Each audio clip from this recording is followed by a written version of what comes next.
आई, तुमची हिंमत कशी झाली माझ्या 1.5 लाखाच्या डायनिंग टेबलवर बसण्याची, आणि तेही तुमच्या मैत्रिणींसोबत? तुम्ही सगळ्यांनी मिळून माझा डायनिंग टेबल अगदी घाण करून ठेवला आहे. आत्ताच्या आत्ता तुम्ही सर्वजण उठा बरं इथून, आणि जे काय खायचं आहे ते खाली बसून खा. माझ्या वडिलांनी स्पेशल सागवान लाकूड मागवून हा डायनिंग टेबल बनवून घेतला आहे. तुम्ही याआधी असा डायनिंग टेबल पाहिलाही नसेल. तुम्हाला डायनिंग टेबलवर बसून जेवायची अजिबात शिस्त नाही. उठा पटकन इथून, आणि हो, उठल्यावर टेबल व्यवस्थित साफ करून ठेवा. निर्मलाताई आपल्या मैत्रिणींसमोर सुनेचे हे बोलणे ऐकून अवाक झाल्या. त्यांच्या मुलाच्या विशालच्या लग्नाला अवघा महिन्यात झाला होता. सुनेला तिच्या आईवडिलांनी लग्नात dining table, sofa set, TV सगळ्या वस्तू दिल्या होत्या. पण तिला तिच्या माहेरहून आलेल्या वस्तू कोणी वापरलेलं अजिबात आवडत नव्हतं. म्हणूनच आज तिने कॉलनीत राहणाऱ्या बायकांसमोर आपल्या सासूला खूप सुनावलं. त्यामुळे निर्मलाताईंना खूपच अपमानास्पद वाटलं. काही दिवसांपूर्वी निर्मलाताईंनी सकाळी चहा बनवला आणि डायनिंग टेबलवर चहाचा ट्रे ठेवला आणि आपल्या पतीला वामनरावांना हाक मारली, "अहो या ना, चहा झाला आहे, पटकन या, नाही तर थंड होईल." वामनराव बाहेर आले. त्यानंतर ते दोघे डायनिंग टेबलच्या खुर्चीवर बसून चहा पिऊ लागले. मुलगा विशाल आणि सून रिया निर्मलाताई उठल्यानंतर साधारण तासाभराने उठायचे. निर्मलाताईंना सकाळी 6 वाजता उठायची सवय होती. उठल्यावर त्या अंगण झाडून सडा रांगोळी करायच्या आणि मग आंघोळ करून पूजा आटोपून सकाळची सगळी कामं पूर्ण करायच्या. तसेच नेहमी चहा आपल्या खोलीतच पीत असत. पण काही दिवसांपासून त्यांनी डायनिंग टेबलवरच चहा प्यायला सुरुवात केली. काही वेळाने रिया उठली आणि तिने पाहिले की तिच्या सासूबाई डायनिंग टेबलवर बसून चहा पित आहेत. तिला खूप राग आला आणि ती काहीही विचार न करता मोठ्या आवाजात म्हणाली, "हे काय आई, नेहमी तर तुम्ही तुमच्या खोलीत चहा पिता, मग आज इथे डायनिंग टेबलवर का बसलात? तुम्हाला माहिती आहे का, मी काल रात्रीच टेबल स्वच्छ पुसला होता." ती टेबलकडे बोट करत म्हणाली, "हे बघा, तुम्ही इथे चहा कसा सांडला आहे, आणि ही अशी घाण तुम्ही करता, त्यामुळे माझी चिडचिड होते. नाश्ता झाल्यावर पूर्ण टेबल नीट साफ करून ठेवा. आजकाल तुम्हाला बरं डायनिंग टेबलवर बसून खाण्यापिण्याची सवय झाली आहे. माझ्या लग्नाआधी जर खालीच बसून जेवण करत असाल ना, पण मी आल्यापासून पाहतीये तुम्हाला आणि बाबांना देखील जेवण करताना, नाश्ता करताना टेबल खुर्ची हवी असते." सुनेचे असे बोलणे ऐकून सासू-सासऱ्यांनी खाली मान घातली. मुलाच्या लग्नाला फार दिवस देखील झाले नव्हते आणि त्याची बायको सासूचा पाणउतारा करत होती. ती आपल्या वृद्ध सासू-सासऱ्याला समजून घेण्याचा जरा देखील प्रयत्न करत नव्हती. "असो," निर्मलाताईंनी शांतपणे उत्तर दिलं. "ठीक आहे बाळा, मी डायनिंग टेबल नीट स्वच्छ करून ठेवेन, तू काळजी करू नकोस." असं म्हणून त्यांनी चहा संपवला. कप बशा सिंकमध्ये ठेवल्या आणि त्यानंतर एका स्वच्छ कापडाने डायनिंग टेबल साफ केला. आंघोळीनंतर रिया स्वयंपाकघरात आली आणि म्हणाली, "आई, तुम्हाला माहिती आहे का, माझ्या पप्पांनी मला हुंड्यात माझ्या पसंतीच्या सगळ्या वस्तू दिल्या आहेत. त्यांना ठाऊक होतं मला खाली बसून जेवण करायला आवडत नाही, त्यामुळे त्यांनी माझ्यासाठी असली सागवानी लाकडाचा डायनिंग टेबल मागवून घेतला. माझ्या हुंड्यातील एकही वस्तू साधी नाही, सगळं A1 क्वालिटीचं आहे. मला माझ्या पप्पांनी जे फर्निचर दिलं आहे ते सगळं सागवानी लाकडाचं आहे. मी ह्या घरात आल्यावर पाहिलं, तुमच्या घरात प्लास्टिकच्या खुर्च्यांव्यतिरिक्त दुसरं काहीच नव्हतं. ना सोफा होता, ना डायनिंग टेबल. माझ्या पप्पांनी लग्नात हे सगळं दिलं, त्यामुळेच तर तुम्ही टेबलवर बसून जेवण करत आहात. नाहीतर जमिनीवर चटई टाकून जेवावं लागलं असतं."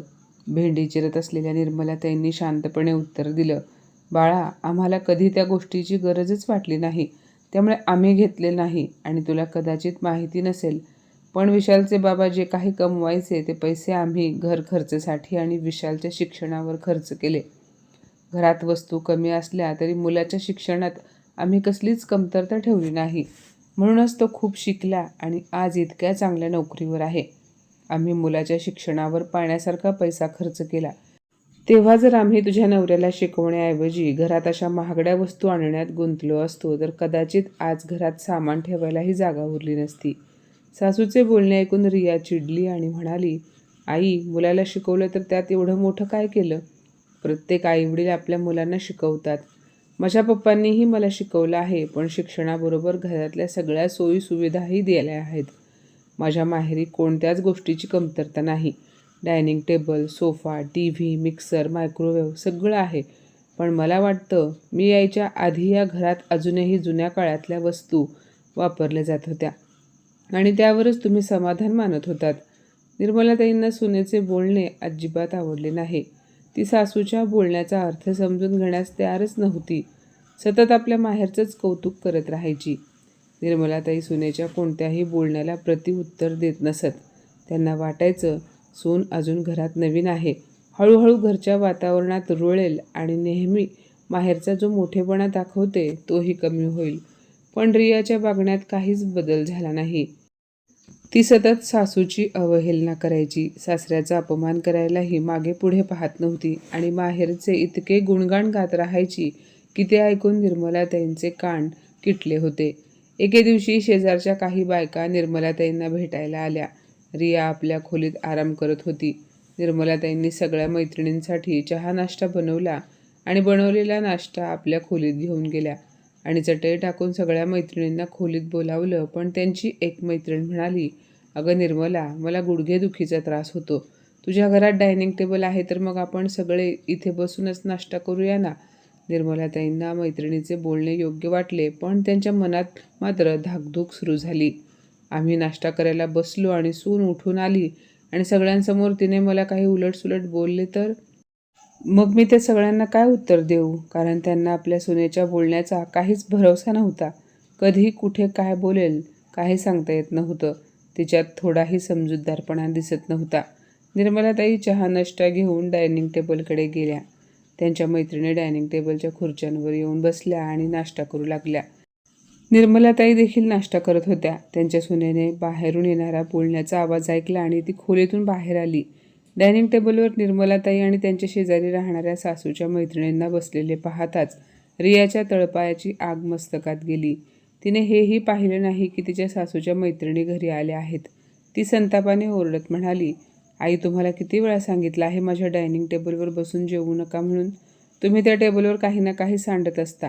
स्वतः बसलाच तर आहात, वरून कॉलनीत राहणाऱ्या सगळ्या बायकांना सोबत घेऊन बसला आहात. एवढीच जर टेबल खुर्चीवर बसून जेवण करण्याची हौस आहे तर स्वतःसाठी वेगळा डायनिंग टेबल का घेत नाही? उठा पटकन माझ्या टेबलवरून आणि खाली चटई अंथरून बसा आणि तिकडे जे काही खायचं सांडायचं आहे ते खा आणि सांडा. आणि हो, उठल्यानंतर माझं टेबल स्वच्छ कापडाने नीट पुसून घ्या." निर्मलाताई आणि त्यांच्या मैत्रिणी रियाकडे अवाक होऊन पाहू लागल्या. निर्मलाताई मनात म्हणाल्या, "मी असं काय चुकीचं केलं म्हणून सूनबाई मला ह्या सगळ्यांसमोर तावातावाने बोलत आहे?" खरं तर त्यांची सून स्वतःच्या अहंकारातच वावरत होती. कदाचित तिच्या संस्कारात कुठेही तरी कमतरता होती. म्हणूनच ती मोठ्या माणसांशी इतक्या उद्धटपणे बोलत होती. तेवढ्यात निर्मलाताईंचा मुलगा विशाल ऑफिसवरून घरी आला. त्याने रियाचे सगळे बोलणे ऐकले होते. आत आल्यावर त्याने पाहिले डायनिंग टेबलवर आई आणि शेजारच्या बायका बसल्या आहेत.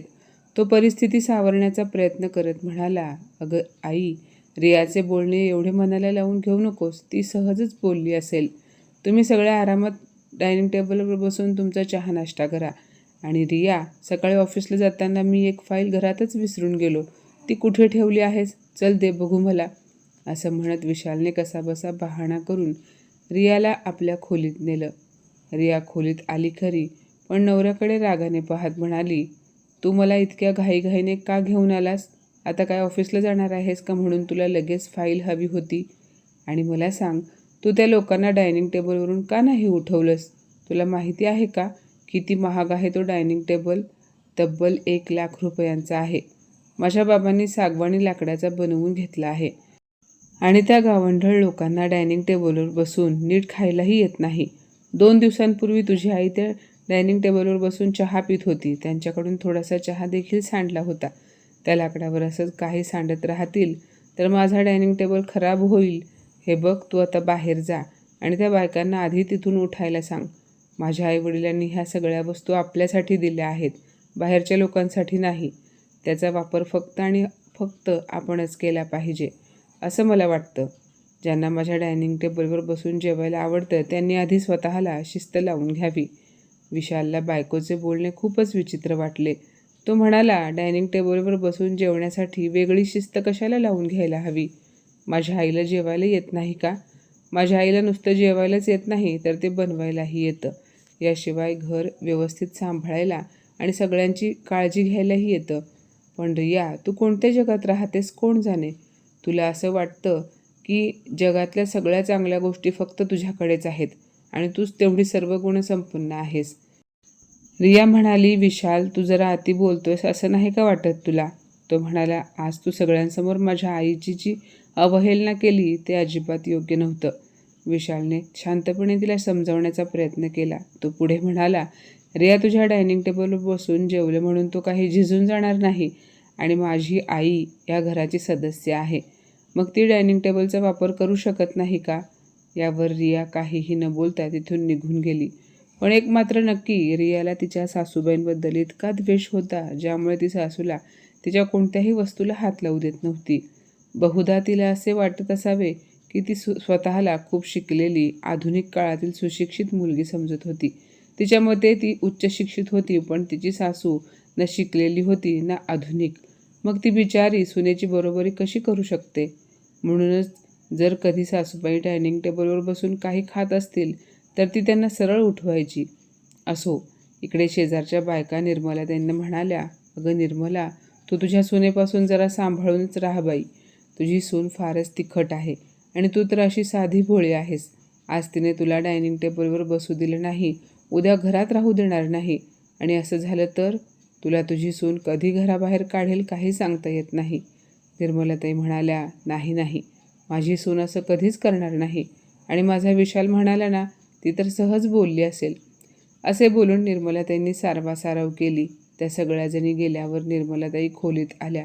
इतका वेळ अपमानाचा घोट गिळून त्या बसल्या होत्या, पण खोलीत येताच त्यांचा बांध फुटला आणि त्या हमसून रडू लागल्या. खोलीत बसलेले त्यांचे पती वामनराव म्हणाले, निर्मला, काय झालं? अशी अचानक का रडतेस? शेजारच्या बायका तुला काही बोलल्या का? निर्मलाताई हुंदके देत होत्या. वामनरावांनी त्यांना पाण्याचा ग्लास दिला आणि म्हणाले, आधी डोळे पुस बघू आणि मग शांतपणे सांग, काय झालं? थोड्या वेळाने निर्मलाताईंनी घडलेला सगळा प्रकार सांगितला आणि हेही सांगितलं की स्वयंपाकघरात सुद्धा सून सतत म्हणत असते, हे माझ्या बाबांनी दिले, ते माझ्या बाबांनी दिले. तुम्ही उभ्या आयुष्यात असं काही पाहिलं नसेल. त्या पुढे म्हणाल्या, आता मी पाहिलं नसेल तर त्यात माझी काय चूक? मला ती सतत का सुनावत राहते?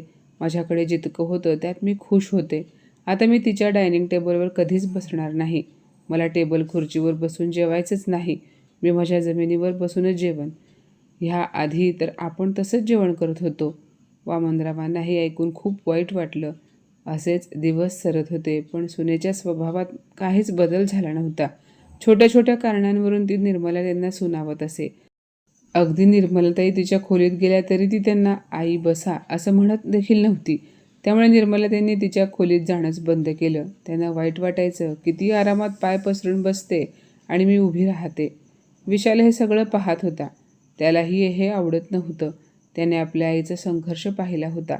आज आईच्या सुखाचे दिवस आले असताना त्याची पत्नी आईचा असा अपमान करत होती. एके दिवशी विशाल आईच्या खोलीत गेला आणि म्हणाला, आई, आता मी सांगतो तसं तू करायचंस. निर्मलाताईंनी होकार दिला. दुसऱ्या दिवशी सकाळी रिया बाल्कनीत बसून चहा पित होती. तिने पाहिलं तर घरासमोर एक मोठा ट्रक उभा होता आणि त्यातून सामान उतरवलं जात आहे. त्यामुळे तिने तिच्या सासूला आवाज दिला, आई, जरा बघा बरं कोण आले. तो ट्रक आपल्या गेटसमोर का उभा आहे? पण घरात ना सासूबाई होत्या आणि ना विशाल. शेवटी रियालाच बाहेर यावं लागलं आणि तिने त्या ट्रकवाल्याला विचारलं, हे सामान कोणाचे आहे? तो म्हणाला, मॅडम, तुमच्याच घरी सामान मागवलं आहे. कुठे उतरवू? रिया चकित झाली. माझ्या घरी? आणि मलाच माहिती नाही. जरा लिस्ट दाखवा. लिस्ट पाहून तिचे डोळे विस्फारले. 1.5 लाखांचा डायनिंग टेबल, 50,000चा सोफा, मोठा TV आणि सागवानी बेड असं मोठं बिल होतं. बिल पाहून रियाला चक्कर आली. तेवढ्यात समोरून विशाल आणि वामनराव येताना दिसले. तेव्हा रियाने सुटकेचा निश्वास टाकला. ती घाईघाईने आपल्या नवऱ्याला म्हणाली, विशाल, हे सगळं सामान कोणी मागवलं? विशाल हसत म्हणाला, मी मागवलं. रिया म्हणाली, तू वेडा झालास का? 2 लाखांचा डायनिंग टेबल? आपल्या घरी आहे की डायनिंग टेबल? विशाल म्हणाला, हो आहे की, पण हा तुझ्यासाठी नाही, माझ्या आईसाठी आहे. हे ऐकताच ती रागाने म्हणाली, काय? आईंसाठी? तुझं डोकं ठिकाणावर आहे का विशाल? विशाल शांतपणे म्हणाला, माझं डोकं व्यवस्थित ठिकाणावर आहे, पण तुझे नाही. त्यामुळे तुझे डोके ठिकाणावर आणण्यासाठी मी ह्या सगळ्या वस्तू माझ्या आईसाठी आणल्या आहेत. पण घरात दुसरा डायनिंग टेबल आणि दुसरा सोफा ठेवायला जागाच नाही. मग हे डायनिंग टेबल आणि सोफा सेट कुठे ठेवणार आहेस? टी व्ही आणि बेड आईच्या खोलीत जाईल, पण सोफा आणि डायनिंग टेबल कुठे ठेवशील? विशाल शांतपणे म्हणाला, रिया, माझ्या आईच्या इतक्या मोठ्या घरात तू तुझ्या माहेरून आणलेला डायनिंग टेबल आणि सोफा सेट ठेवला आहेस, पण तुझ्या डायनिंग टेबलच्या एका खुर्चीवरही माझ्या आईचा हक्क नाही. मग माझ्या आईच्या घरात तुझ्या डायनिंग टेबल आणि सोफ्यासाठी आता जागा नाही. तू असं कर, तुझा हा सोफा सेट आणि डायनिंग टेबल तुझ्या माहेरी शिफ्ट कर. हे माझ्या आईचं घर आहे आणि ह्या घरात मी माझ्या आईसाठी आणलेला डायनिंग टेबल आणि सोफा सेट ठेवणार आहे. रिया संतापून म्हणाली, असं कसं होऊ शकतं? मी माझा इतका महाग सोफा परत कसा पाठवू? त्या वस्तू माझ्या आईबाबांनी मला लग्नात दिल्या आहेत, तर मग त्या परत कशा करू? विशाल ठामपणे म्हणाला, तो तुझा प्रश्न आहे. मग तू एक काम कर, तू ह्या वस्तू तुझ्या बाबांच्या घरी ठेव. इथे माझ्या आईच्या घरात ठेवायची गरज नाही. अगं, माझ्या आईचा मोठेपणा आहे की तिने तुला तुझे सामान इथे ठेवायला परवानगी दिली, पण तू मात्र माझ्या आईला तुझ्या माहेरून आणलेल्या कोणत्याही वस्तू वापरू देत नाहीस. म्हणूनच आता मी माझ्या आईसाठी डायनिंग टेबल, सोफा, बेड सगळं नवीन घेतलं आहे. आता ती तिच्या घरात सगळ्या वस्तू पूर्ण हक्काने वापरेल. तिला तुझ्या कोणत्याही वस्तूची गरज नाही. विशालचे बोलणे ऐकून रिया घाबरली. ती म्हणाली, मी माझं सामान माहेरी कसं पाठवू? जर मी सगळं माहेरी पाठवलं तर मग लोक काय म्हणतील आणि मी माझ्या माहेरच्यांना काय उत्तर देऊ? तिच्या मनात विचारांचा गोंधळ सुरू झाला. ती धावतच निर्मलाताईंकडे गेली आणि म्हणाली, आई, आजपासून मी तुम्हाला माझं सामान वापरू नका असं कधीच म्हणणार नाही. कृपया हे नवीन सामान परत करा. मी तुम्हाला कधीच काही बोलणार नाही. तुम्हीच सांगा, मी माझं या वस्तू बाहेर काय कारण सांगून पाठवू? आणि माझ्या ह्या घरावर हक्क नाही का? जवळच उभे असलेले निर्मलाताईंचे पती म्हणाले, सुनबाई, या घरावर तुझा पूर्ण हक्क आहे. आम्ही तुला नेहमीच आमच्या कुटुंबाचा सदस्य मानला आहे, पण कदाचित तू आम्हाला तुझं कुटुंब मानत नव्हतीस. म्हणूनच तू तुझ्या वस्तू आम्हाला वापरू देत नव्हतीस. त्यामुळेच विशालला हे सगळं सामान मागवावं लागलं. आजच्या पिढीला काय झालंय कोण जाणे. अधिकारांची भाषा सगळे करतात, पण कर्तव्य निभवायची वेळ आली की सगळं विसरून जातात. रिया शांतपणे ऐकत होती. तिला उमगलं की सासरेबुवा आणि तिचा नवरा बरोबर बोलत होते. ती ह्या घरात येऊन अजून 2च महिने झाले होते, पण घरात पूर्ण अधिकाराने ती वावरत होती. घरातील प्रत्येक खोलीत ती मोकळेपणाने फिरत होती. तिच्या सासू सासऱ्यांचे घर असूनही त्यांनी तिला कधीही कोणत्याही खोलीत जाण्यापासून रोखलं नव्हतं. पण माहेरून आणलेल्या स्वतःच्या वस्तूंवर मात्र रियाचाच हक्क असल्यासारखं ती वागत होती. पण आज मात्र तिला स्वतःची चूक समजली होती. कधी ती निर्मलाताईंसमोर हात जोडून माफी मागत होती, तर कधी विशालकडे जाऊन म्हणत होती, कृपया ते सामान परत करा. आता मी माझ्या वस्तू वापरण्यापासून कोणालाही रोखणार नाही. विशालला कळलं की रियाला तिची चूक समजली आहे. त्याने ट्रक ड्रायव्हरला बाजूला घेतले आणि त्याच्याशी थोडं बोलून आगाऊ रक्कम म्हणून दिलेले पैसे परत घेतले आणि ते नवीन सामान परत पाठवून दिलं. मित्रांनो, आजही अनेक घरांमध्ये असंच होतं. सुना सासरच्या घरावर, जमिनीवर पूर्ण हक्क सांगतात, पण स्वतःचे काही देण्याची वेळ आली की 4 पावलं मागे सरकतात. तेव्हा त्यांना आपले अधिकार आठवतात, कर्तव्य नाहीत. तर माझ्या मित्रमैत्रिणींनो, आजची ही कथा तुम्हाला कशी वाटली कमेंटमध्ये नक्की सांगा आणि अशाच नवनवीन कथा ऐकण्यासाठी प्रज्ञा मराठी स्टोरीजला नक्की सबस्क्राईब करा. धन्यवाद.